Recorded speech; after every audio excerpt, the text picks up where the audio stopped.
Britain's story as a world power begins not with a grand plan, but with wood, wind and water.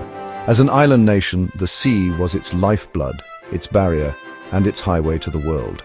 The Royal Navy, born out of necessity to defend its shores, grew into a formidable force. These powerful wooden ships with their towering masts and rows of cannons were the key that unlocked the globe. They allowed Britain to explore distant lands, protect its interests, and project its power far beyond its own coastline. It was this mastery of the waves that laid the very first stone in the foundation of what would become a global empire, a network connected by sea lanes rather than roads. This naval strength wasn't just for show, it was for business. Ambitious British merchants and adventurers saw opportunities across the oceans. They established early colonies in North America and the Caribbean, places that offered new resources and new markets. These weren't just flags on a map, they were economic engines. Companies like the East India Company were granted royal charters, giving them immense power to trade, govern and even wage war in faraway lands. They sailed to India and Southeast Asia, bringing back hugely valuable goods like spices, tea and textiles. This trade made Britain incredibly wealthy, funding a stronger navy and a more ambitious state, creating a cycle of power and profit. Of course, Britain wasn't the only European nation with its eyes on a global prize. Rivals like Spain, France and the Netherlands also had powerful navies and sprawling colonial ambitions.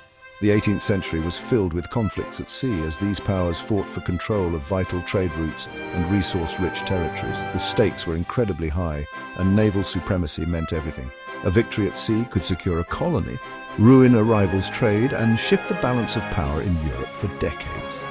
Britain's focus on its navy, often at the expense of a large land army, proved to be a very clever strategy in this global competition. The decisive moment came with battles like the Battle of Trafalgar in 1805. Here, Admiral Nelson's Royal Navy famously defeated the combined fleets of France and Spain. This victory wasn't just a single event, it cemented over a century of naval dominance. It meant that no other European power could seriously challenge Britain on the high seas. This control gave Britain a free hand to expand its empire without fear of invasion at home and to protect its merchant ships sailing to every corner of the globe. With the seas secured, Britain was perfectly positioned to take the next great leap forward, one that would be powered not by wind, but by steam. Just as Britain secured its dominance over the oceans, a new revolution was beginning back home, one of smoke, steam, and iron. The Industrial Revolution transformed Britain from a rural, agricultural society into the world's first industrial powerhouse. New inventions like the steam engine, the spinning jenny, and new ways of making steel changed everything. Factories sprang up in cities like Manchester and Birmingham, churning out textiles, machinery, and other goods at a speed never seen before. This industrial might gave Britain an enormous economic advantage. It could produce goods cheaper and faster than any other country, creating immense wealth and further fueling its global ambitions. This new industrial strength went hand in hand with imperial expansion. The factories needed vast amounts of raw materials like cotton for the textile mills and rubber for new industries. Where did they come from? The colonies. At the same time, these factories produced more goods than the British people could buy, so they needed new markets to sell them in. Again, the answer was the empire. This created a powerful economic loop. The colonies provided the raw materials. British factories turned them into finished products, and those products were then sold back to the colonies and across the world. The empire became a vast captive economic system with Britain at its very centre. The jewel in the crown of this empire was India. Through the actions of the East India Company, Britain gradually extended its control over the vast subcontinent. By the mid-19th century, it ruled directly over huge swathes of India, controlling its economy and its people. India provided Britain with soldiers for its imperial armies, a massive market for its goods, and valuable resources. The saying "the sun never sets" on the British Empire became a reality. From Canada and the Caribbean to Australia, New Zealand and vast parts of Africa, the British flag flew over a quarter of the world's land and a quarter of its population. This global dominance wasn't just about money and maps, it was also about culture. As British administrators, soldiers, missionaries and merchants travelled the world, they took their language, laws and customs with them. English became the language of global commerce and administration. British legal systems were introduced in colonies across the globe. Sports like cricket and football were played from the fields of Barbados to the parks of Calcutta. While this spread of culture was often imposed, it created a lasting legacy, embedding British ideas and institutions deep within the fabric of nations all around the world, long after the empire itself had faded away. At the dawn of the 20th century, Britain stood at the peak of its power, a global titan seemingly untouchable. But the new century brought new challenges that would fundamentally shake its foundations. The First World War from 1914 to 1918 was a devastating conflict that changed everything.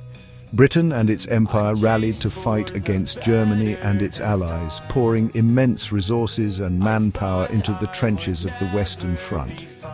Although Britain emerged on the winning side, the cost was staggering. The war drained the British treasury, leaving the country deep in debt to the United States. It also cost a generation of young men, leaving a deep psychological scar on the nation. The economic fallout of the Great War was immense. The conflict had massively disrupted global trade and allowed other industrial nations, particularly the United States and Japan, to capture markets that Britain once dominated. The post-war years were a struggle, marked by economic depression and social unrest. The immense cost of maintaining a global empire began to feel less like a source of strength and more like a heavy burden. Britain was still a major power, but it was a wounded one. The effortless confidence of the Victorian era was gone, replaced by a sense of weariness and a growing realization that its position in the world was no longer guaranteed. Just as Britain was beginning to recover, the world was plunged into conflict once more with the Second World War from 1939 to 1945. This war demanded an even greater national effort. Britain stood virtually alone against Nazi Germany for a time, a period immortalized as its finest hour.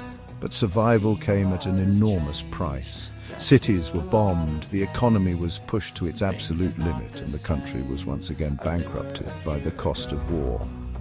By the end of the conflict in 1945, Britain was victorious but exhausted. The world had changed dramatically. The United States and the Soviet Union had now risen as two new superpowers, overshadowing the old European empires.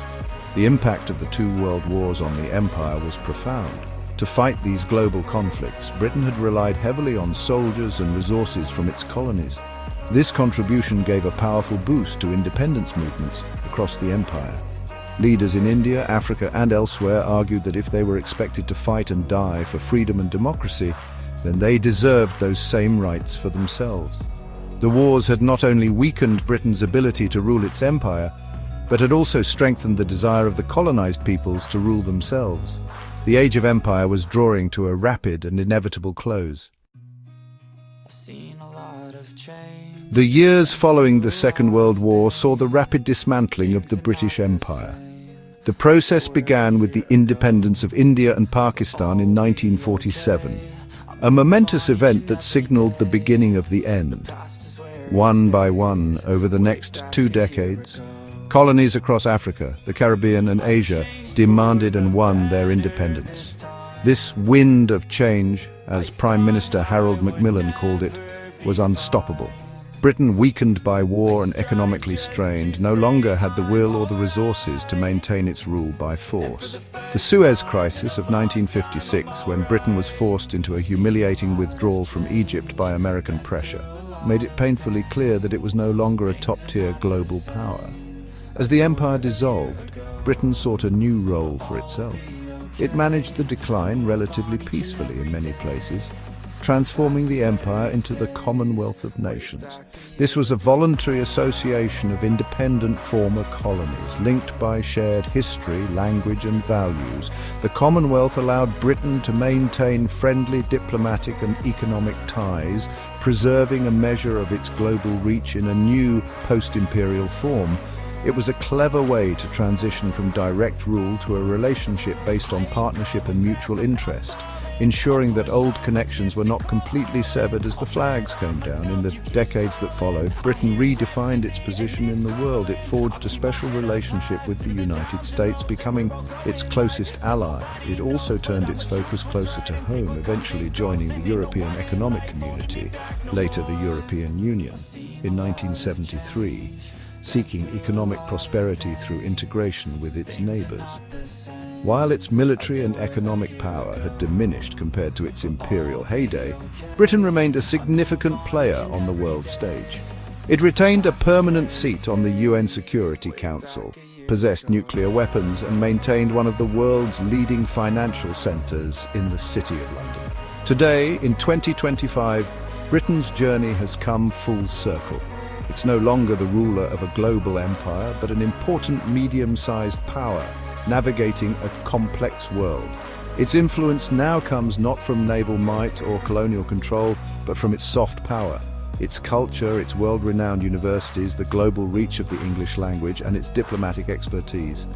The story of the rise and fall of British power is a dramatic tale of ambition, innovation, and conflict. It shows how a small island nation managed to shape the world for centuries, and how it has adapted to a new era where it is no longer the dominant force, but still a very important voice.